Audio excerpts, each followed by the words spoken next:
What's up, guys? This is Kaz, the Elevateyourcraft, and welcome to another episode of the vlog. This is episode number 22, which is awesome. And today I wanted to do sort of a supplemental episode on the muscle up video that I released, the techniques to help you develop your muscle up. And those are some techniques that I used to be able to achieve the muscle up. There are many different ways to approach it. You know, it's a full upper body workout. It's a pull, it's a dip, and then you also have your transition right in the middle there. There's a lot of different ways to approach it. So the video that I made was the way that I did it. So it might not be the exact route that you take, but it might help. You know, if you use those techniques, you'll definitely get a benefit and be just a little bit closer to achieving the muscle up. Took me a long time.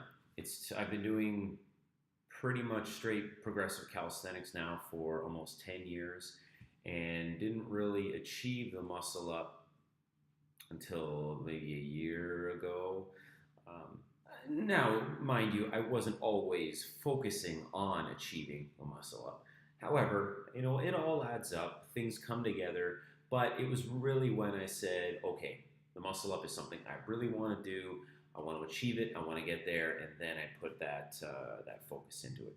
So I got some notes here. I wanted to talk a little bit more about the muscle up in that video in particular. And I'll probably even do a podcast episode on it. But I did want to get a quick video in to talk about it. So I got some notes here. But take advantage of these techniques for your progress. They'll definitely help. I'm sure there are other ways and other techniques that can help you. But like I said, if you use these, I'm sure you'll get a benefit from them. So as I said, it's a full body workout. I mean, it was hard for me to do a lot of other upper body work when training the muscle up as intensely as I have been. And, you know, early in the progression, or I guess it's a toolkit. I don't know that I'd necessarily call it a full progression, but it's a toolkit. But I did try and order the techniques in a way that I thought, okay, this is probably the easiest of the bunch, and then made it a little more difficult. But that was based off of my experience. But the earlier techniques, like the dip, the pull-up, the horizontal bar dip, the way I structured those workouts was more repetition-based. So I was anywhere from 10 to 15 repetitions, just pumping them out. I usually like to do pyramid-based set structures. So I'll start at 15 reps and then go down to 14, then 13, then 12, and so on. But as the exercises got more advanced, that's when it's a bit tougher to do that. So I'd probably say starting at the horizontal bar dip with the slow negative. For those, or that one and on, I would go a small amount of reps. So, you know, that one, the horizontal bar dip with slow negative, I'd maybe do 5. And then as you go on, the jumping muscle up, maybe 3 to 5. And then single leg jumping muscle up, same idea. Then when I got to the muscle up, I would do multiple repetitions, but I would space them out. I would give myself a lot of rest. And that's what I still tend to do. Consecutively, I can do about 5 would be my max right now. But what I've done so far and what's helped me tremendously is really spacing my repetitions out, allowing my muscles to rest. Because, I mean, I can do 4 or 5 consecutively and maybe 2 to 3 sets of that, which is great. That'll help my endurance, muscular endurance, and that kind of thing. But right now, I'm really interested in just developing raw strength. So what I do, I'll space things out, and my record, my PB right now is 67 repetitions. So, I mean, for me, that is more around what I want. And again, just building raw strength. So it might take me an hour and a half to do those 67 repetitions, but that's okay because I'm improving, I'm developing the strength. And for me, that that's amazing. I just want to improve the muscle up. I'm not so concerned about getting 10, 15 repetitions of it in down the line, but right now I really just want to improve it the best I can as far as technique, raw strength, and that kind of thing. So that might be beneficial for you, and especially when you get to more advanced exercises. And for you, you might be starting at the dip. So the horizontal bar dip, for instance, might be a more advanced exercise for you. If you can only do 1 or 2 repetitions, that's okay. Space it out. Do more sets. Maybe do 10 to 12 sets if you can. Whatever would be a high amount of repetitions for you. And then give yourself some rest as opposed to really trying to grind out the repetitions.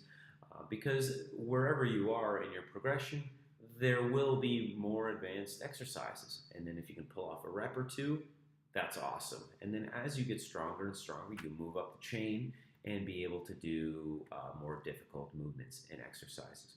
So that's an approach that I took. And then, like I said, with the more manageable exercises for me, like the dip, the pull-up, the horizontal bar dip, I would just sort of pump out repetitions and kind of go the opposite route in that respect.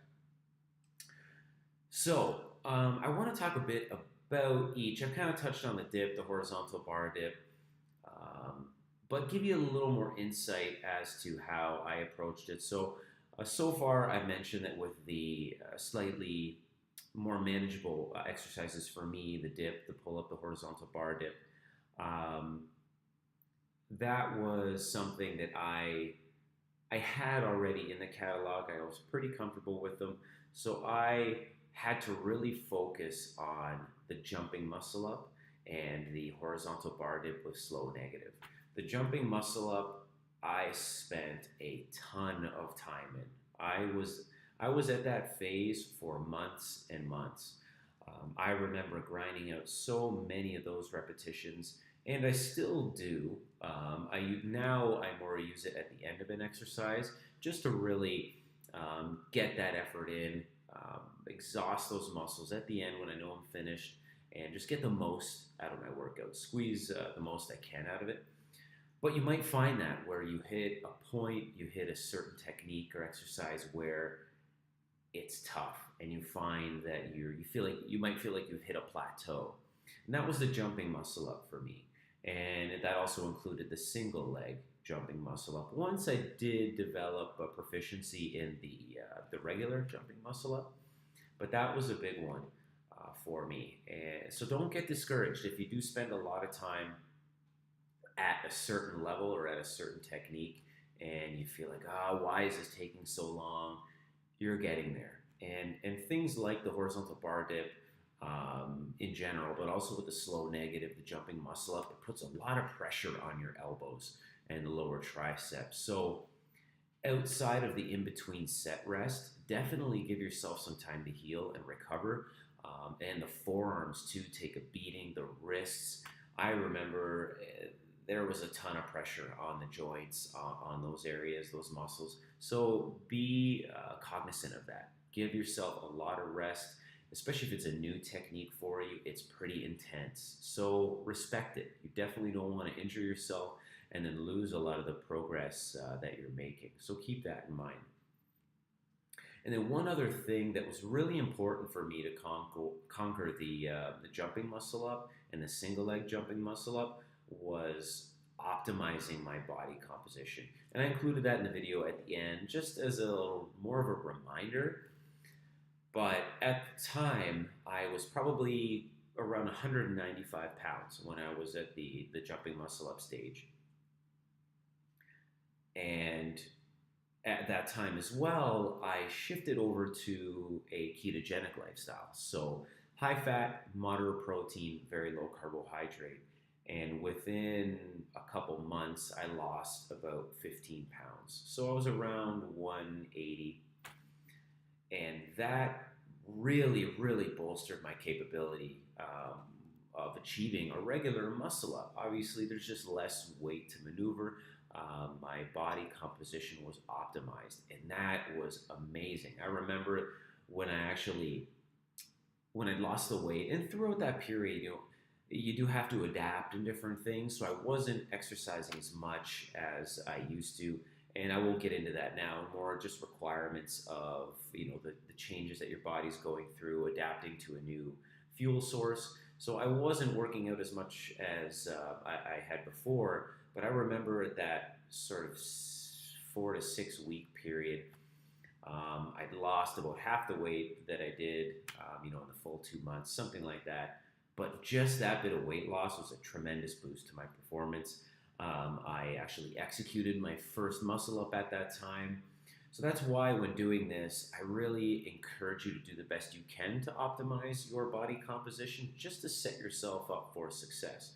And I'm sure I would have achieved it if I had maintained that 193-ish pounds.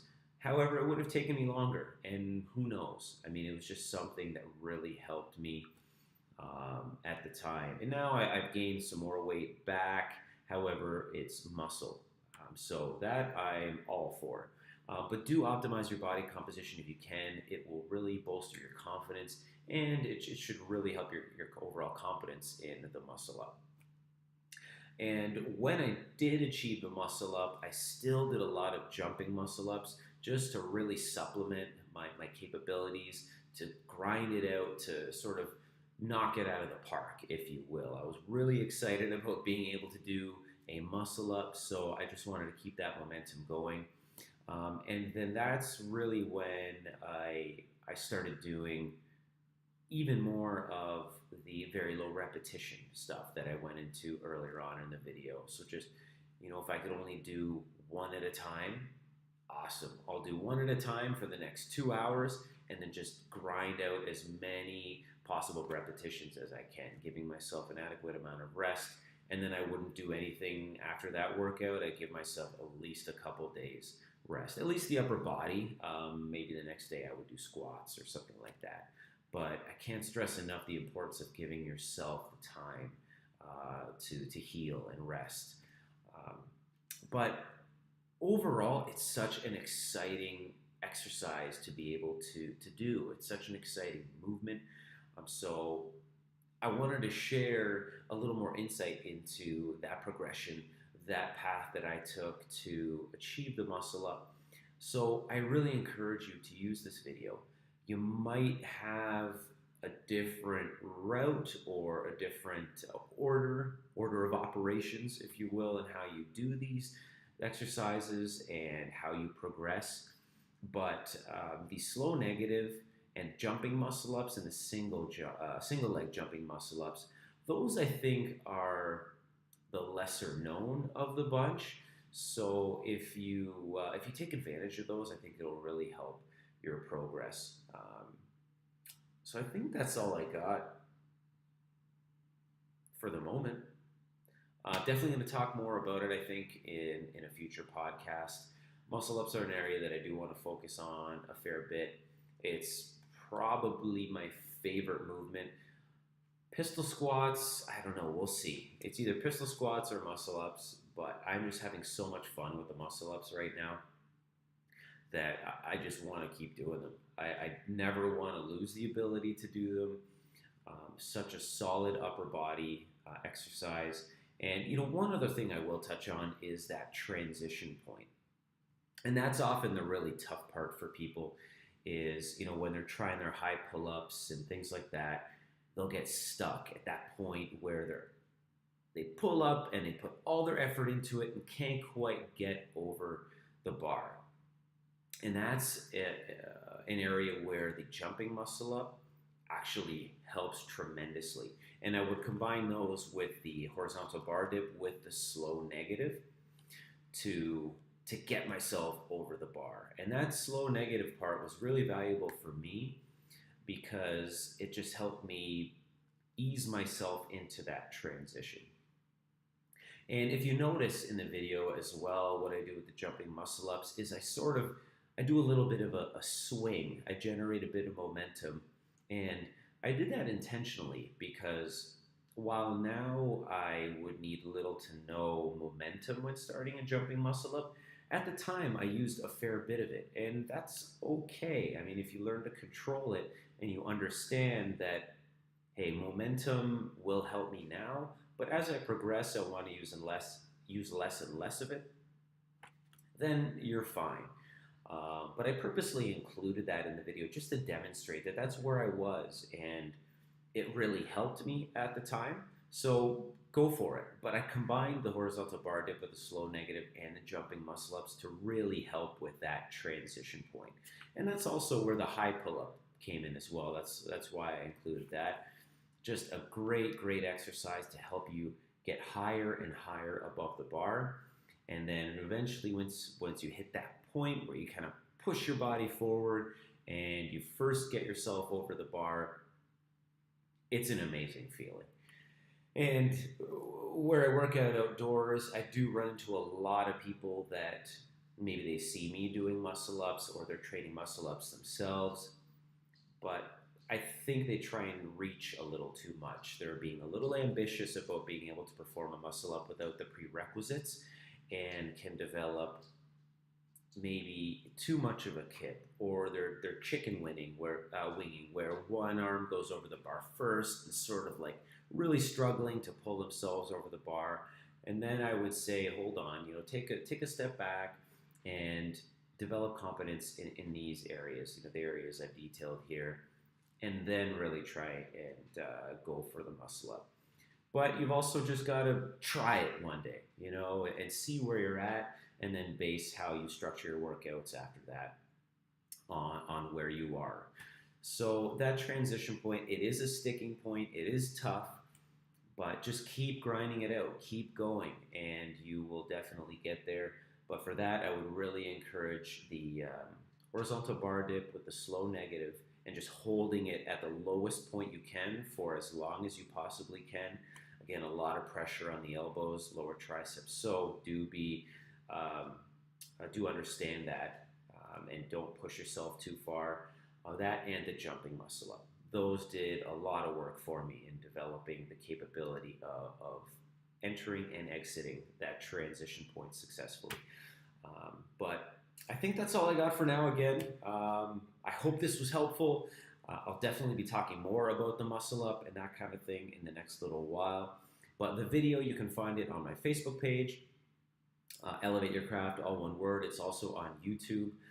My channel is Elevate Your Craft, all one word. The website is elevateyourcraft.net. I'm also on Instagram and Twitter with the EYC KAS handle. So look for the video there, and let me know what you think. Any feedback is welcome. Happy to hear it. Happy to help if you have further questions. Other than that, I'll check you guys later.